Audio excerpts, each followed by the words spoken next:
ఈ ఆలయం అలోపి శాంకరీదేవి శక్తిపీఠ ఆలయం. ఈ ఆలయం యూపీ రాష్ట్రం ప్రయాగరాజ్లో అలోపీబాగ్ అనే ఏరియాలో ఉంది. ఈ ఆలయానికి చేరుకోవాలంటే ప్రయాగరాజ్లో దిగాక రైలు లేక బస్ స్టాండ్ దగ్గర ఆటో వాళ్ళకి అలోపీబాగ్ శాంకరీదేవి శక్తిపీఠం ఆలయం అంటే వీళ్ళు 20 రూపీస్ తీసుకొని ఇక్కడ డ్రాప్ చేస్తారు. పదండి ఆలయంలోకి వెళ్దాము. గేట్ ముందు 2 సింహాలైతే మనకి మొదట కనిపిస్తాయి. ఈ ఆలయ చరిత్ర గురించి తెలుసుకుందాం పదండి. దక్షుడు చేసే యాగానికి తన అల్లుడు కూతురైనటువంటి శివపార్వతులను పిలవడు. అయినా పార్వతీదేవి అక్కడికి వెళ్తుంది. కానీ అక్కడ సతీదేవిని ఎవరూ పట్టించుకోరు. ఆ అవమాన భారంతో సతీదేవి అగ్నికి ఆహుతి అవుతుంది. ఇది తెలిసిన శివుడు వీరభద్రుడిని సృష్టిస్తాడు. ఆ యజ్ఞాన్ని ధ్వంసం చేస్తాడు. అదే సమయంలో పార్వతీదేవిని తన భుజాలపై వేసుకొని పరిక్రమిస్తుంటాడు. లోకరక్షకునికై మహావిష్ణువు తన సుదర్శన చక్రంతో సతీదేవి శరీర భాగాలను ఖండిస్తాడు. అలా ఖండించినప్పుడు పార్వతీదేవి చెయ్యి ఇక్కడ పడుతుంది. అప్పటి నుండి ఈ ఆలయాన్ని అష్టాదశ శక్తిపీఠాలలో ఒక ఆలయంగా భావిస్తారు. పదండి ఆలయంలోకి వెళ్దాము.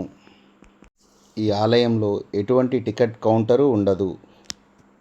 గుడి ముందర ఉన్నటువంటి షాపులలో మనకు కావలసిన పూజా సామాగ్రిని తీసుకొని ఆలయంలోకి వెళ్ళాలి.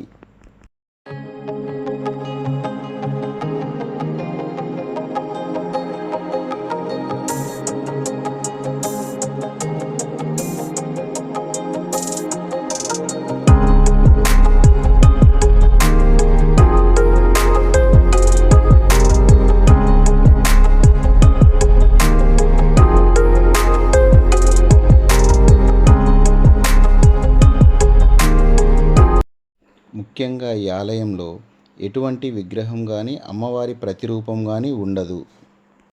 అలోపీదేవి అనగా అదృశ్యమాత. అలోపి శాంకరీదేవి మాధవేశ్వరిగా కూడా పూజలు అందుకుంటుంది. గర్భగుడిలో ఎటువంటి ప్రతిరూపము ఉండదు. ఇక్కడ ఒక ఊయలకు నూతన వస్త్రాన్ని కట్టి ఉంచుతారు. మనము తీసుకెళ్ళినటువంటి పూజా సామాగ్రి, నూతన వస్త్రాలను ముందుగా పూజారి అమ్మవారికి సమర్పిస్తారు. తిరిగి మన వస్త్రాలను మనకు ఇస్తారు. మొదట మాధవేశ్వరిగా భక్తులు పూజించేవారు. ఈ ఆలయము పూర్వము మహారణ్యంలో ఉండేది. ఈ ఊరి గుండా ఒక యువతిని పెళ్లి పల్లకిలో తీసుకువెళ్తుంటారు. ఆ సమయంలో కొందరు దుండగులు ఆ యువతిపై దాడి చేస్తారు. అప్పుడు అమ్మవారు ప్రత్యక్షమై ఆ యువతిని అదృశ్యం చేస్తుంది. అప్పటి నుంచి అమ్మవారిని అలోపీదేవిగా పూజిస్తుంటారు భక్తులు. ఈ ఆలయంలో అమ్మవారిని మనము చాలా దగ్గరగుండగా చూడవచ్చు.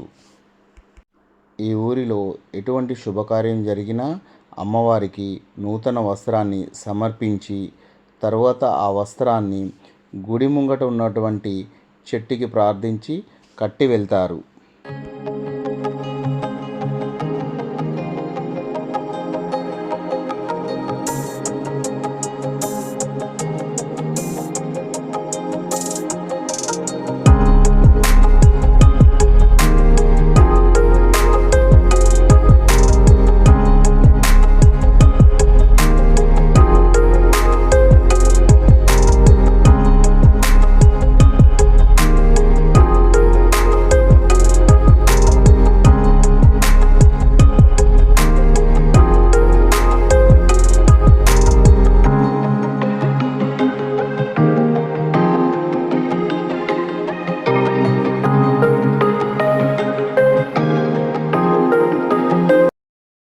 అమ్మవారిని దర్శించుకొని రెండో గేట్ ద్వారా బయటికి వస్తాము.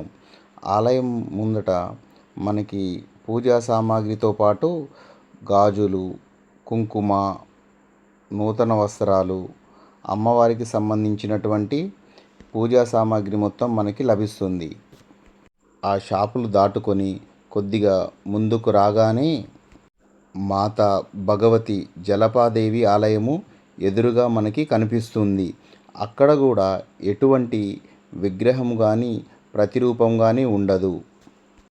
ఇప్పుడు మనం చూస్తున్న ఆలయము మాతా శ్రీ భగవతి జలపాదేవి ఆలయము. చూడండి, ఇక్కడ కూడా ఎటువంటి ప్రతిరూపం కానీ విగ్రహం కానీ ఏమీ లేదు. ఒక నూతన వస్త్రము పైనుంచి కింద వరకు కట్టబడి ఉంటుంది. జలపాదేవి అమ్మవారిని మనము దర్శించుకొని బయటకు రావచ్చు. మొదట మనము తీసుకెళ్ళినటువంటి పూజా సామాగ్రిలో నూతన వస్త్రం ఉంటుంది.